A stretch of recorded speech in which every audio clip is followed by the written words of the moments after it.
World War I in X time. To trace back the causes of the First World War, we should look back to July 28, 1914, the Sarajevo incident. This was when the Archduke and the Crown Prince of Austria-Hungary Franz Ferdinand prepared for a royal visit from his country to Sarajevo, in Serbia. On the same day, he was assassinated by a group of 6 Bosnian Serb nationalists, among them, Gavrilo Princip, who shot and killed him and his wife Sophie. 25 days later, the atmosphere in Europe changed drastically. A series of injunctions and war declarations followed. Life and death were going to be decided for the next 4 years between the two alliances, the Central Powers and the Triple Alliance. This marked the beginning of the First World War. But before the assassination, let us examine a few points. What was the political situation like in Europe at the time? Why did Archduke Ferdinand have to visit Serbia at the time? What was his own country like politically? What were the Central Powers and the Triple Alliances? And finally, how could only one incident in Sarajevo drag Europe into the bloodiest war in history by that time? Before the Sarajevo incident, Europe was already divided into 2 alliances. The Central Alliance aggregated Germany, Austria-Hungary, and Italy. The Triple Alliance incorporated Britain, France, and Russia. To truly understand the political tensions in Europe and how they contributed to World War I, let us look closely and examine each country, one by one. In 1971, France, led by Napoleon III, was defeated repeatedly against Prussia, the largest German state, led by Otto von Bismarck. He managed to gain Alsace and half of Lorraine, Strasbourg, and the great fortress of Metz from France. After this victory, a harsh peace treaty was implemented. France was determined to campaign against Germany in the future for Alsace-Lorraine, so it formed an alliance with Russia and Italy. In terms of colonies and naval dominance, Britain, led by King George V, was unmatched. In fact, it had the largest navy in the world at the start of the war. Germany, however, had accelerated its navy to the point where it was second to Britain in the whole of Europe. Britain now had concerns about German imperialism and its threat to the empire. Initially, Britain governed itself under splendid isolation,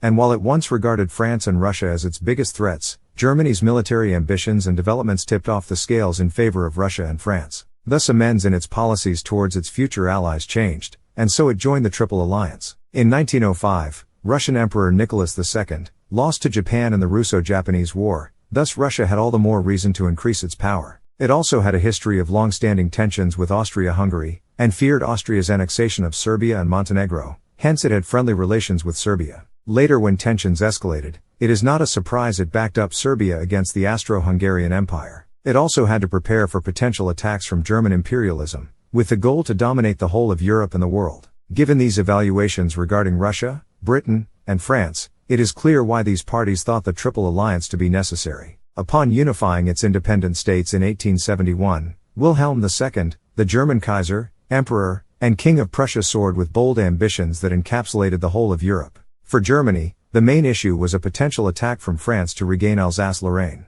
It also advanced its naval power to rival that of Britain, therefore having it as an enemy. For Russia, fearing that as part of Germany's ambitions they would conquer their land, they had to join the Triple Alliance to balance the power in Europe, and to defend against Germany. With Germany now surrounded by enemies, that is, Britain and France to the east, and Russia to the west, it saw it fit to join hands with the Central Powers. By 1914, Italy was a constitutional monarchy led by King Victor Emmanuel. It was a small empire that wanted to establish its power in Europe by having more colonies. Italy entered World War I with the aim of completing national unity. Later, when the war started, it would declare neutrality and then switch sides. In 1914, under Emperor Franz Joseph I, Austria-Hungary was comprised of 11 different nationalities, namely, Germans, Hungarians, Polish, Czech, Ukrainian, Slovak, Slovene, Croatians, Serbs, Italians, and Romanians, with the Germans and Hungarians the largest at 10 and 9 million in population respectively. This in itself posed a problem to the empire. Many of these ethnicities wanted independence from Austria-Hungary. So on June 28, when Archduke Ferdinand visited Serbia, he was trying to keep the newly independent state of Serbia under control, which was growing day by day.